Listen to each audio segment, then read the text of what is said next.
চম্পা কিচেনের সবাইকে জানাই স্বাগত। আজকে আমি ডাব নারকেলের আইসক্রিম বানাবো। এটা নারকেলটা আমি চামচ দিয়ে তুলে নিয়েছি, দেখেন নরম নারকেলটা।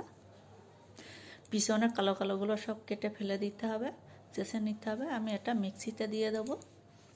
নারকেলগুলো পরিষ্কার করে আমি মিক্সিতে দিয়ে দিচ্ছি।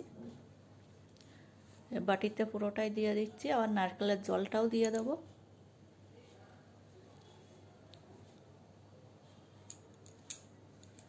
নারকেলের জলটা পুরোটাই দিয়ে দেবো।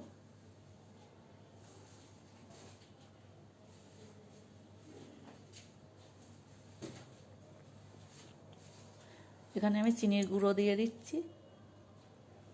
মিষ্টি অনুযায়ী চিনির গুঁড়োটা দিতে হবে। মিষ্টি একটু বেশি দরকার আইসক্রিমে, কম মিষ্টি দিলে পানসা পানসা লাগবে, স্বাদটা কম হবে। আমি পেস্ট করে নিয়েছি। এতে ঘন করে জ্বালিয়ে রাখা দুধ দিয়ে দেবো, 1 কাপ দিয়ে দেবো। খুব বেশি দুধটা দেবো না, হালকা হয়ে যাবে। 1 কাপ দেবো, আর অল্প একটু নুন দিয়ে দেবো।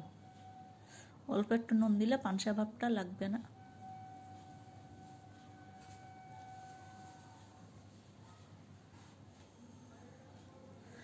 আর কাজু বাদাম ভেজে গুঁড়ো করে রেখেছি, সেই কাজু বাদাম ভাজা 2 চামচ দিয়ে দিয়েছি। আর এটার ভেতরে 1 এক করে ঢেলে দেবো। আমি সকালে ঢেলেছি, এটা আমি সন্ধেবেলা ডিপ ফ্রিজ থেকে নামিয়েছি, সকালে ডিপ ফ্রিজে ঢুকিয়েছি।